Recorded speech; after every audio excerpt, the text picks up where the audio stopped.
Hey everybody, welcome back to Page to Page. Colin here, and this is going to be a pretty straightforward video. Um, so I have started a job at one of my favorite bookstores recently, and since I have started, I have picked up a few books, and I would just like to share with you some things I picked up recently. And I'll also be sharing just what I'm reading through right now, like a kind of update on my reading, which has not been very much recently. So and it's also going to be part of a life update.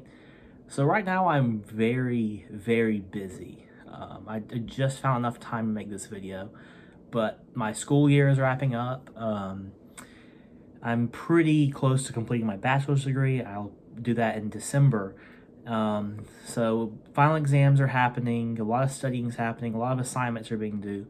So I've been juggling wrapping that up and keeping on track of my school.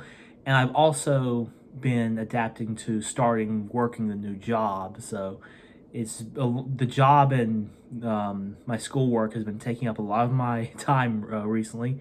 So I haven't been reading as much, and I don't think I've posted a video for a while. But basically, up through the 9th, I will still be doing school and work. And then on the 10th, the 18th, I'll be out of town. So I have a lot going on.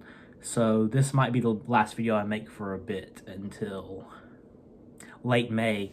So yeah, that's just a quick life update before I get into some of the books I have gotten in the past.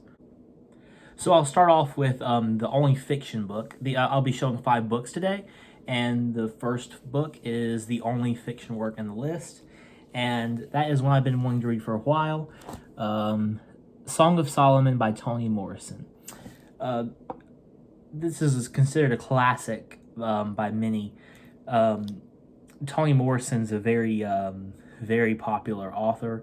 One of the classics of literary fiction, classic authors. She's written other books like Beloved, and I believe The Bluest Eye is the name of the other one. So she's a very influential African-American author. From what I've heard, she really captures the African-American experience in America, as well as kind of the whole quest of finding out who one is. I saw this, and I've been meaning to get an Every Man's Library edition of a book, and this was I got this for like $4, so I could not pass it up. It was, and especially since it's something I've been wanting to read, but I've really always wanted to try out some of these editions. I've heard a lot about them, and they're very beautiful, very well made from the looks of it. This one has like the library, kind of like clear protective stuff on it, and it's actually been taped into the taped on, so I actually cannot take this book cover off. So I think I'm just going to end up taking the tape off and just removing of the library type protectant and just keeping the dust jacket. And but kind of weird that they taped it like that. I don't know why. I don't think they usually do that. Well, they might. I don't know. But another interesting thing, this apparently, I got it from a used bookstore. Apparently it came from the Howard Health and Life Sciences. And I looked it up, and it's actually, apparently it was a high school.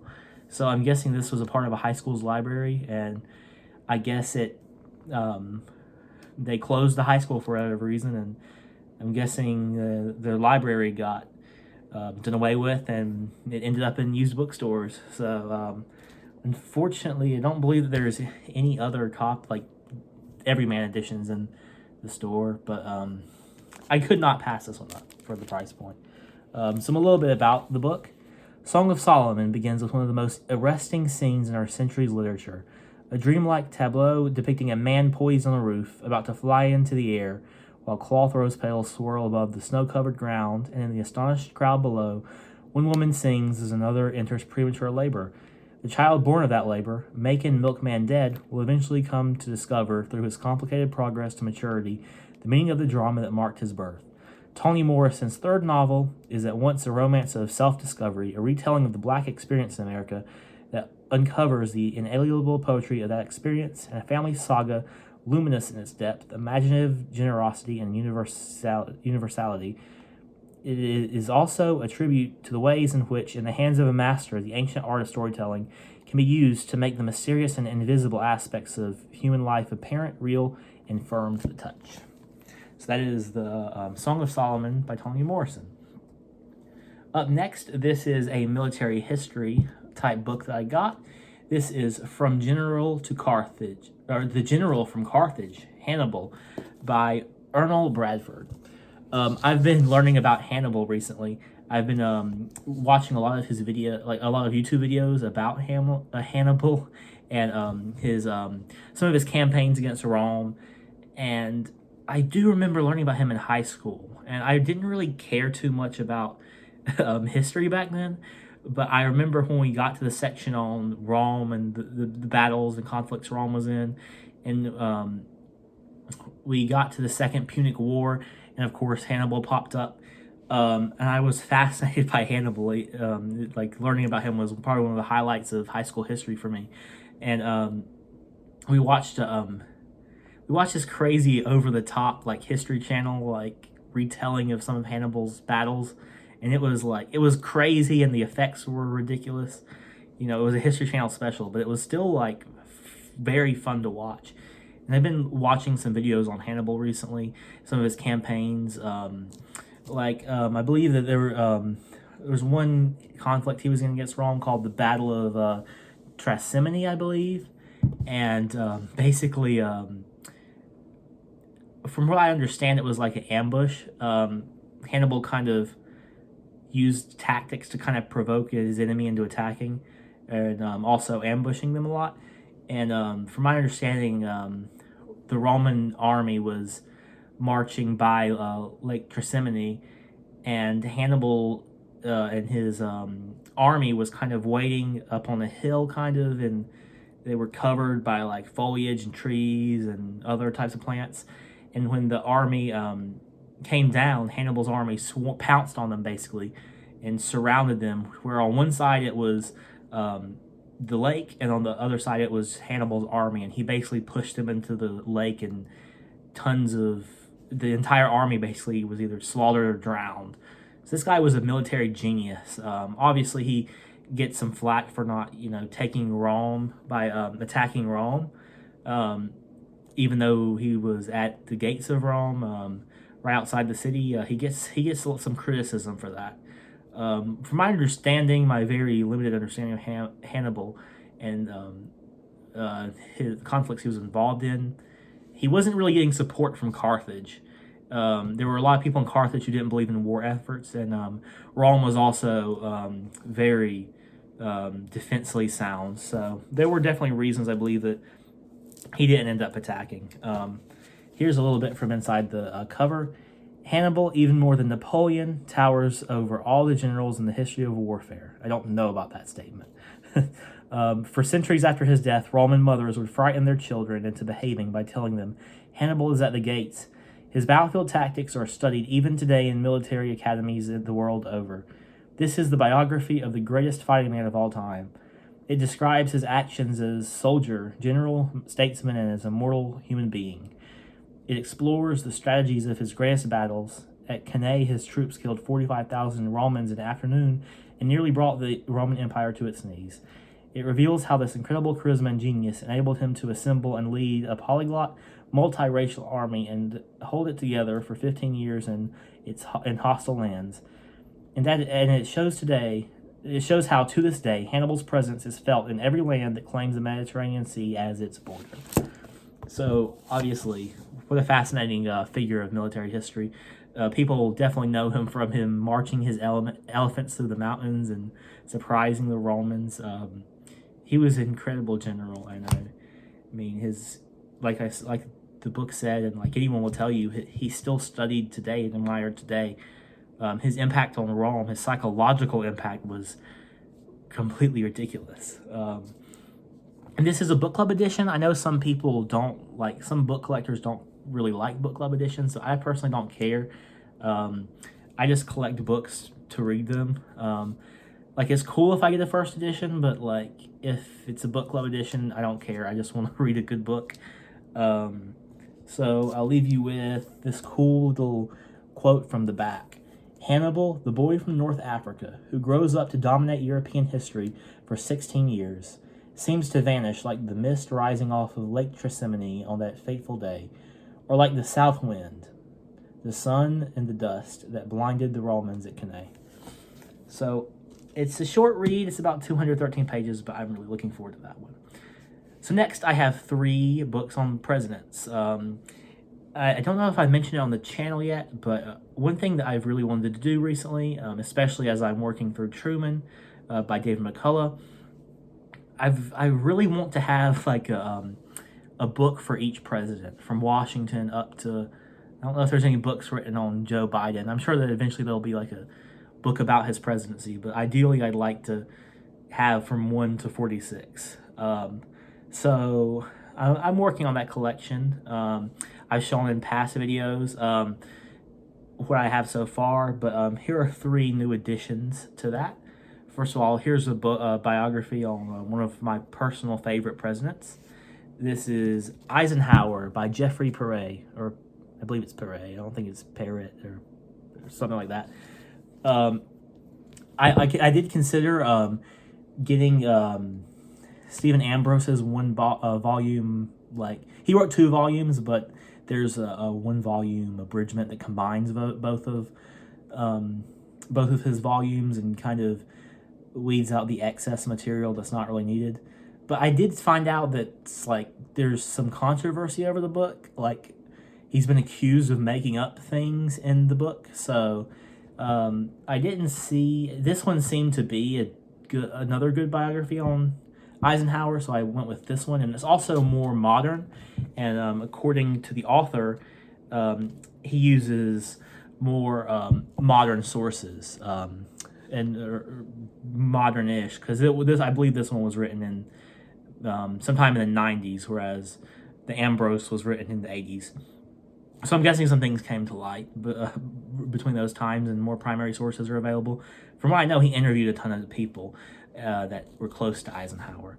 So a little bit from the back of the book: bringing together an array of material, including letters and diaries, many never seen by previous biographers, Perret is able to answer intriguing questions that have until now only been matters of speculation and rumor. Did he have an affair with Kay Summersby, his wartime driver? Why did he have so much trouble with Field Marshal Montgomery? Did the Columbia University trustees appoint him by accident in a bungled attempt to offer the university presidency to his brother Milton? Just how did he bring the Korean War to an end within months of becoming president? What did he really think of Richard Nixon? Eisenhower introduces us to the whole man. The result is nothing less than an original, authoritative, and provocative portrait of the real Eisenhower, an American icon.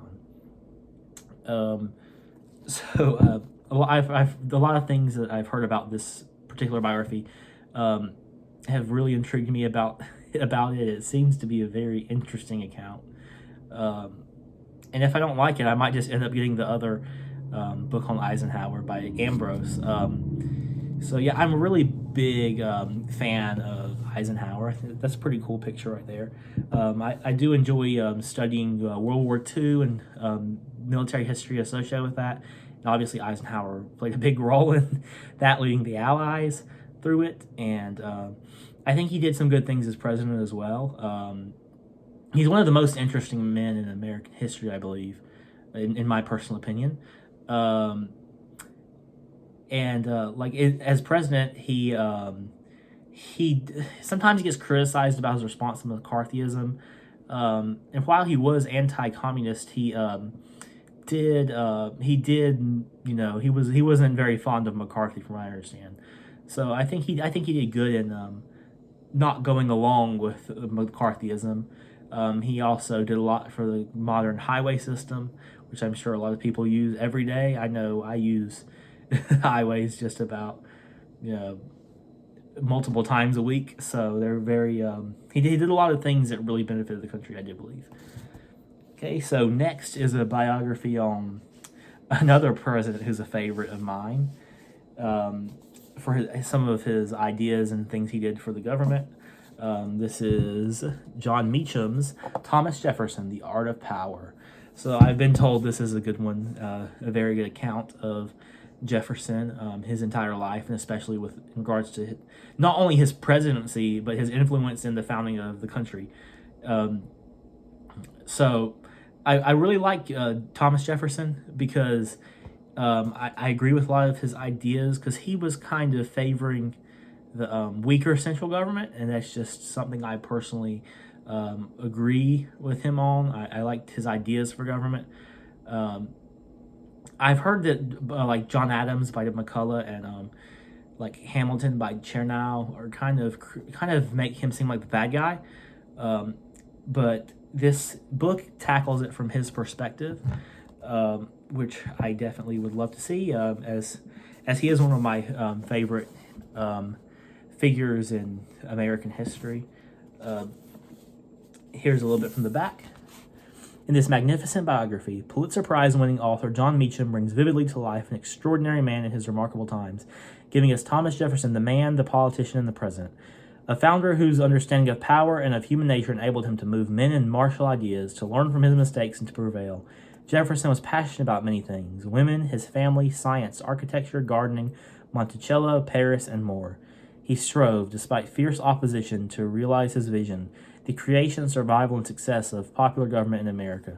Drawing on archives in the United States, England, and France, as well as unpublished transcripts of Jefferson's presidential papers, Meacham shows us the personal Jefferson, man of appetite, sensuality, and passion. He also presents Jefferson as the most successful political leader of the early republic, and perhaps in all of American history, a leader who found the means to endure and to win. His story resonates today, not least because he led his nation through ferocious partisanship amid economic change and external threats. Jefferson also embodies an eternal drama, the struggle of the leadership of a nation to achieve greatness in a difficult and confounding world. So obviously, Jefferson is a big reason, a big founding figure in our government, someone who influenced the American political identity, someone whose ideas set up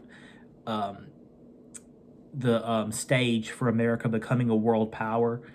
And a lot of people do like to look at our founding fathers through a modern lens, and not realize, that the times they lived in, beliefs and morals were different than they are now. And of course, it's inexcusable in the modern world. Like the owning of slaves, of course, is the big one that always gets brought up. That's obviously something that's not accepted today, something that's now recognized as a moral wrong. But back then, when you grow up in an environment where it's just accepted, it's political. It's how your social, it's your political socialization, and your socialization in general. It's just, if you grow up and something's normal, you're probably going to think it's normal. And that's what people have to realize when looking at history, I believe. That being said, I do hope it doesn't pull punches in regards to not only the good Jefferson did, but some of the bad things he did. No president or man or woman or anyone in history is perfect. So I like a biography that can really show the good and bad of its subject without either praising them blindly or trashing them. So hopefully that's what this will provide, and it will, maybe it's, I'm fine with analysis as long as the author doesn't object or interject their subjective personal opinions. I'm totally fine with analysis, as long as that's avoided. So I'm really looking forward to this one as well. Okay, so the last book I got is Volume 1 of The Years of Lyndon B. Johnson by Robert A. Caro, or Caro. I believe it's Caro. And this one is titled The Path to Power. So if you're into political autobiographies, presidential autobiography, or not autobiographies, biographies, presidential biographies, you've definitely heard of this man, Robert Caro. This is his magnum opus. I believe he released this book in the 80s, and was probably started writing long before that. Yeah, this says Alfred Knopf, New York, 1982, so it appears he released this in 82, and this is the first volume. Since then, he has published 3 additional volumes in the series, and is currently working on the 5th, and has been working on the 5th for like, I believe it's 10 years now. So he's a man that obviously is very thorough with his research, and just such a meticulous biographer, someone who is devoted fully and wholly to the craft. He did write a book. He wrote another very popular biography on, I'm going to try to find it. Yeah, it's titled The Power Broker, Robert Moses and the Fall of New York, which was published in 1974. So that was his first biography he put out, which I believe was 1,300 pages. So he put a lot of research into that. And then after that, he embarked on this quest, this gargantuan, almost life-consuming quest to write a biography on Lyndon B. Johnson. So this book covers, obviously, his from birth up until, I believe, maybe the start of his political career. I don't know how far it goes into his political career. But yeah, it covers his formative years and possibly the beginning of his career. I believe the next 2 volumes in the series cover like a lot of his like work as a congressman, in the Senate, Senate leader, majority leader, or was he a majority or minority leader? I can't remember off the top of my head. And then I believe the 4th volume is the beginning of his presidency, or that covers that. And then I don't know if the 5th will be the last volume. I know Robert Caro is fairly old, so I don't know if there'll be I don't know if he plans on making a 6th volume or not, but the 5th and long-awaited volume will come out soon. So I love magnum opus type works, multi-volume works, and Lyndon B. Johnson is a fascinating character. I don't think he was the greatest president per se, and sometimes he didn't even have the best character, of course. He did good things during his presidency, but he also did a lot of bad things. But this is more than just a biography of Lyndon B. Johnson, in my understanding. This is a biography of the culture that surrounded him while he was president. And not only while he was president, but while he grew up in the hill country of Texas, and while he was a congressman and senator in D.C. I've heard nothing but positive things about this book and this series. So I am very excited to start this one. I know that it will probably take me forever to read all 4 volumes and get ready for that 5th volume to drop. But I will be getting the other 3 volumes of this series. So stay tuned for that. It will happen.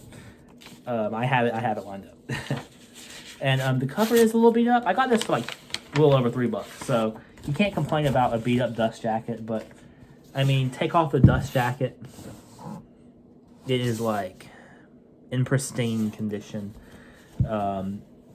So you cannot complain just because the dust jacket's a little beat up. I mean, that price and this condition, I would take it any day of the week.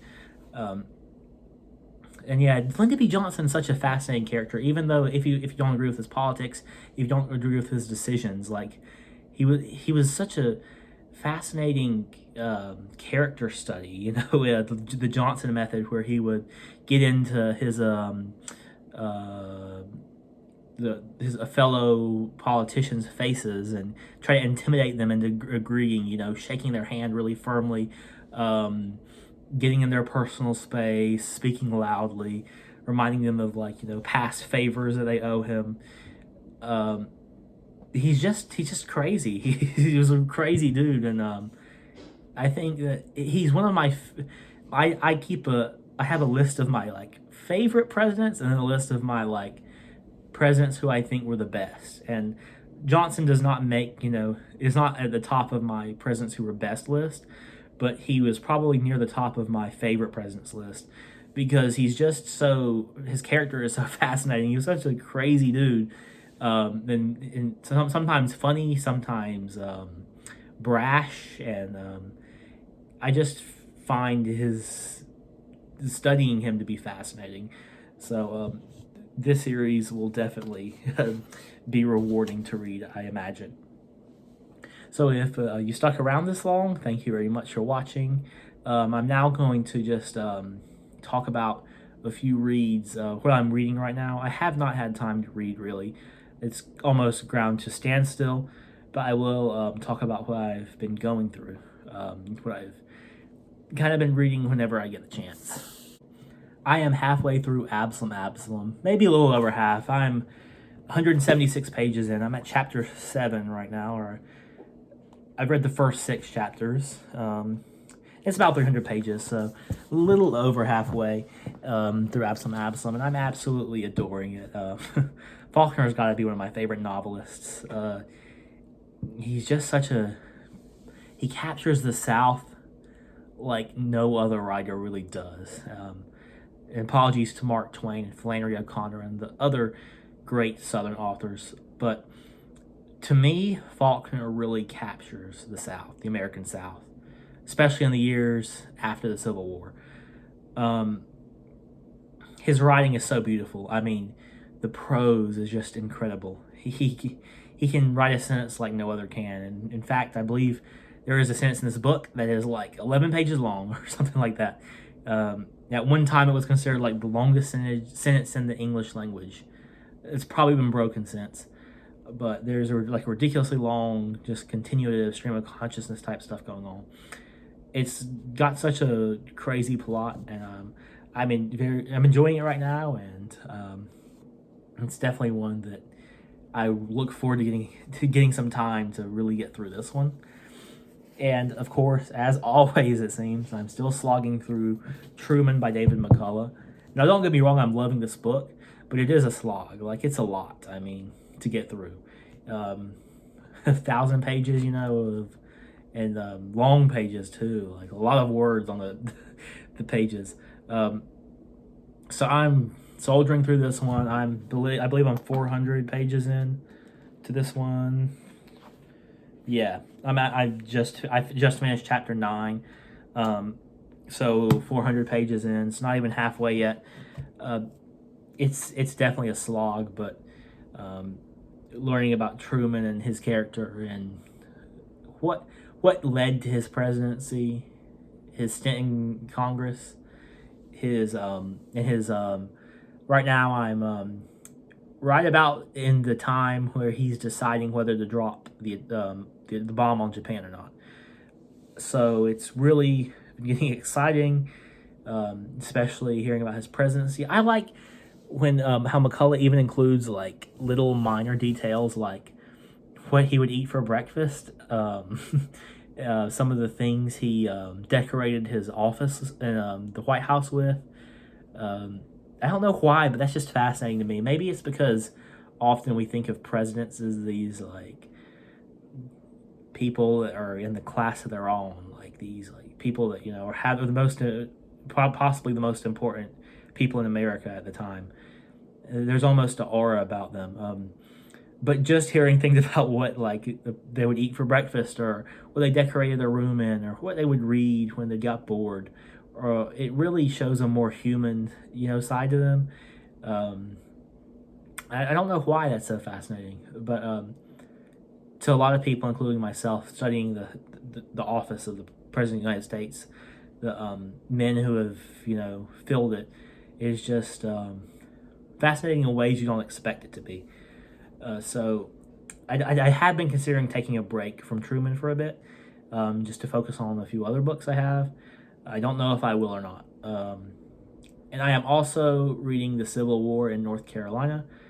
I cannot think of the author's name off the top of my head, but I've only read through the first few chapters. I haven't really gotten into that one yet.